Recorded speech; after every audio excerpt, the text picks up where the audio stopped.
সহিহ মুসলিমের খবর বলতেছি, চ্যানেল আইর নাটক বলতেছি না বেটা। সহিহ মুসলিমের হাদিস, আল্লাহর রাসূল বলেন, বান্দা যখন ওযু করে, ওযু করার সাথে সাথে বান্দার ওযুর অঙ্গের গুনাহগুলো ঝরে ঝরে পড়ে যায়। বান্দা যখন চেহারা ধোয় তো চোখের গুনাহ ঝরে পড়ে যায়। বান্দা যখন ওযুর ভিতরে কুলি করে তো কুলির পানির সাথে মুখের গুনাহ ঝরে পড়ে যায়। হাত ধোয় তো হাতের গুনাহ ঝরে পড়ে যায়। পা ধোয় তো পায়ের গুনাহ ঝরে পড়ে যায়। বাতাস বেরিয়েছে এক ছিদ্র দিয়া, কিন্তু ওযুর অঙ্গগুলো নূরানি হয়ে সে পবিত্রতার সিলওয়ালা হয়ে যায়। ইনসান আর হাইওয়ানের ভেতরে ব্যবধান হয়ে যায়। হাইওয়ান ওযু করে না, গরু ওযু করে না, ছাগল ওযু করে না। বেটা মাস্টার ডিগ্রি পাস করছিস, তুই ওযু পারস না, তুই তো একটা গরু। রাগ হওয়ার কিছু নাই। ছাগল ওযু করা জানে না, তুই ওযু করা জানোস না, তুই একটা ছাগল। গাধা ওযু জানে না, তুই ওযু জানোস না, তুই আর গাধা বরাবর। কারণ তোর নূর নাই, নূর নাই, তোর গুনাহ ঝরে না। গরুরও গুনাহ ঝরে না, তোরও গুনাহ ঝরে না। কুকুর যেটা করেছে ওরও গুনাহ ঝরে না, তোরও গুনাহ ঝরে না।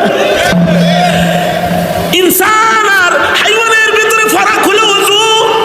ওযু করার সাথে সাথে গুনাহ ঝরে পড়ে যায়। হাদিসের চোখ দিয়া গুনাহ ঝরে যাওয়া দেখা যায়, কিন্তু গুনার অস্তিত্ব দেখার জন্য তাজকিয়াতুন নুফুসের চোখ যদি কেউ অর্জন করে, মারিফতের চোখ যদি কেউ হাসিল করে ফেলায়, তখন শুধুমাত্র গুনাহ ঝরার আওয়াজ শুনে না, সে গুনাহ দেখতে পায়। যেমন ইমামে আজম আবু হানিফা রাহমাতুল্লাহি আলাইহি, ওনার সামনে একজন ওযু করতেছে। ইমামে আজম আবু হানিফা তারে ডাইকা বলে, এই যুবক, তুই কি চুরি করছো? জি হযরত, আমি চুরি করছি। আপনি কেমনে জানলেন?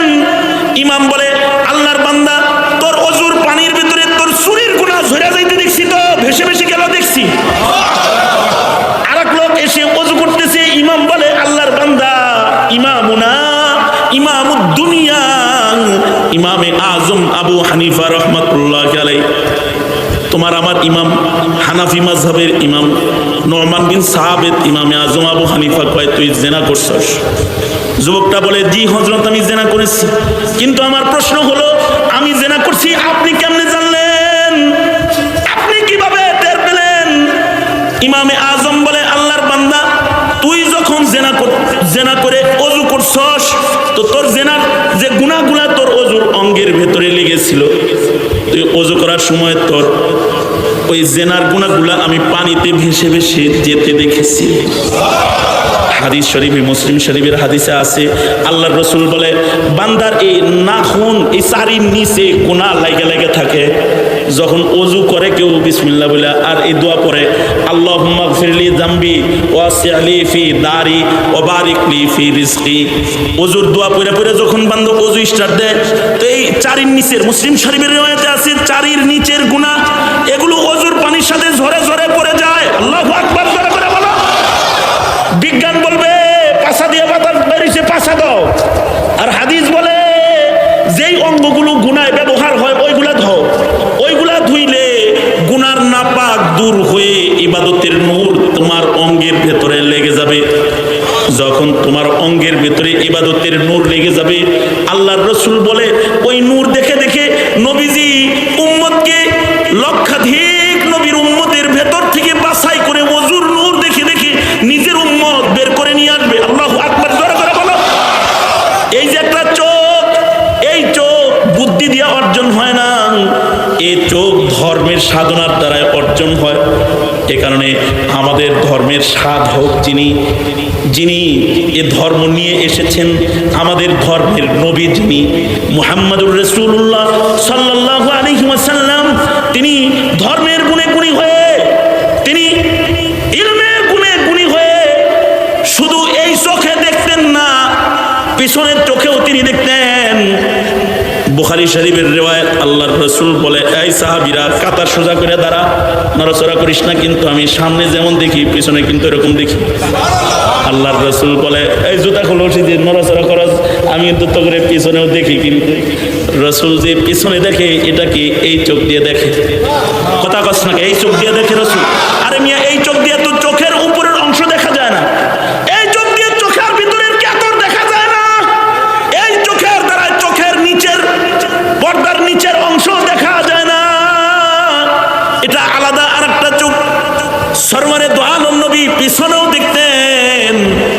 শুধুই মাত্র পেছনে দেখতেন না, নবীজির লাইফ দেখতেন ১,৫০০ বছর আগে।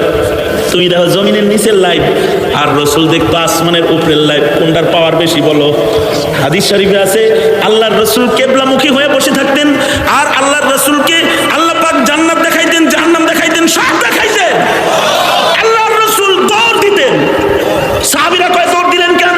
আল্লাহর নবী কয় আল্লাহ জান্নাতের এক বাদি আঙ্গুর দইরা লোক দেখাইনো। ভাবলাম আমার উম্মতের লেগে বুঝি দিয়েছে, এটা ধরার লেগে দিছিলাম দৌড়, আল্লাহ এটা আকাশে তুলে লেগেছে। কিন্তু সাহাবীরা রে, যদি আল্লাহ এখানে আসমানে তুলে না দিত, এটা যদি আল্লাহ পাক আমার আজকে দিয়ে দিত, যদি খালি নিতে পারতাম, তাহলে কিয়ামত পর্যন্ত আমার উম্মত এই বাজার থেকে আঙ্গুর ছিঁড়তো, খাইতো আর বাঁচতো। রিস্কের অভাব তাদের কিয়ামত পর্যন্ত আর হতো না। সারা দুনিয়া মিলা জান্নাতের একটা বাধার আঙ্গুর খেয়ে ওরা শেষ করতে পারতো না। জমজমের পানি যেমন সারা দুনিয়া খাইয়া শেষ করতে পারে, জমজম খাইয়া শেষ করতে পারো না, জান্নাতের আঙ্গুর খাইয়া শেষ করবা।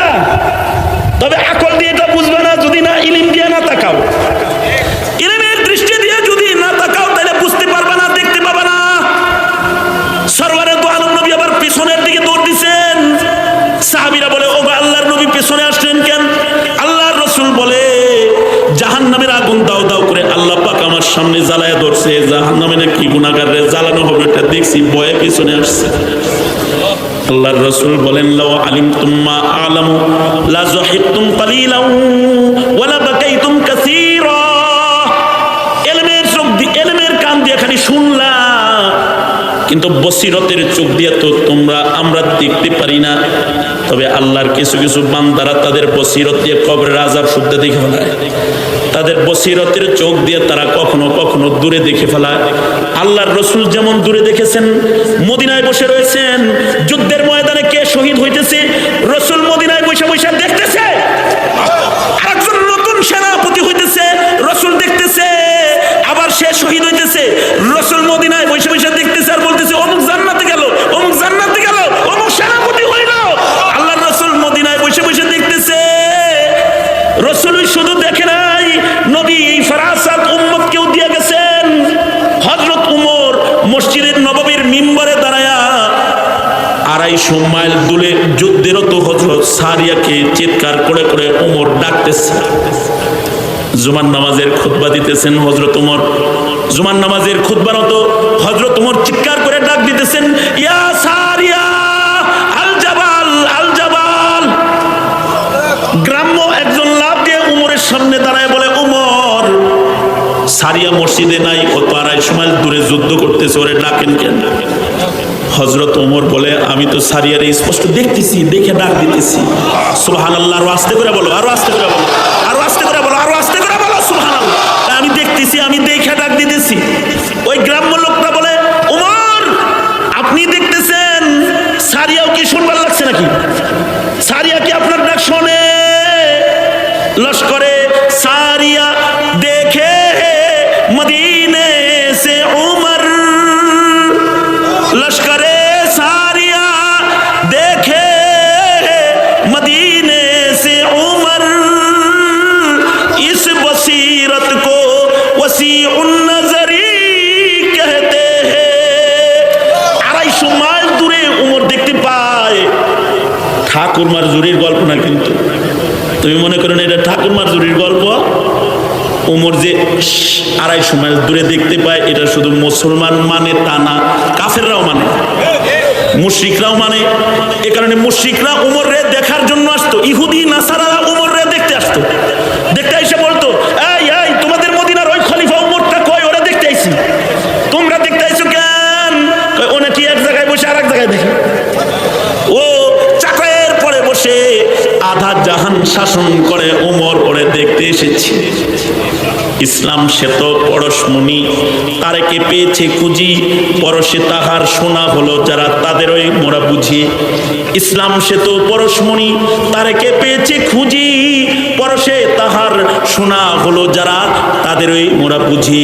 বলেছেন হযরত রাসূল, শেষ পয়গম্বর, আমার পরে যদি নবী হতো কেউ, হতো ঠিক সে উমর। অর্ধ পৃথিবী শাসন করেছেন যিনি, ধুলির তক্তে বসি অর্ধ পৃথিবী শাসন করেছেন যিনি, ধুলির তক্তে বসি খেজুরের পাতার প্রাসাদ তাহার বারে বারে গেছে খসি, শুধু এই আঙ্গুল হেলনে শাসন করিতেন এ জগতের, দিয়েছিলেন ফেলি মুহাম্মদের চরণে সে শমশির। ফিরে এসো উমর, ফেরদৌস সারি ওই শমশির ধরি, আর একবার এসো লোহিত সাগরে লালে লাল হয়ে মরি। আজব উমর, আজব উমর। এ উমর রে ইহুদি নাসারারা দেখতে আইতো, কারণ উনি 250 মাইল দূরেও দেখত। হযরত সারিয়া যুদ্ধ শেষ করে গাজীর বেশে যখন মদিনায় প্রবেশ করেছে, সবাই যায় বলে সারিয়ারে অমুক শুক্রবারে জুমার নামাজের খুতবার হতো, ওমরে চিৎকার করে করে যে তোকে ডাকলো, তুই শুনছিলি নি ডাক? হযরত সারিয়া বলে কসম ওই জাতার জালালে যার হাতে আমার প্রাণ, শুধুই মাত্র ওমরের ডাক আমি শুনছি তা না। ওমর যখন ডাকতেছিল মনে হচ্ছিল যুদ্ধের ময়দানে যারা যুদ্ধ করতেছে সবার কানে মুখ লাগায় ওমর ডাকবার লাগছে। সবাই মিলে একসাথে পাহাড়ের দিকে ঘুরছি, দুশমন দেখছি, যুদ্ধ করছি, গাজী হয়ে মদিনায় আসছি। ওমরে ডাক না দিলে শহীদ হয়ে ময়দানে দাফন হইতাম, শাহাদাত বরণ করে ময়দানে দাফন হয়ে থাকতাম। এই সেই ওমর, ওমরের যে দৃষ্টি বসিরাত। এই ইনসান, তুই কি গরু নাকি বেটা?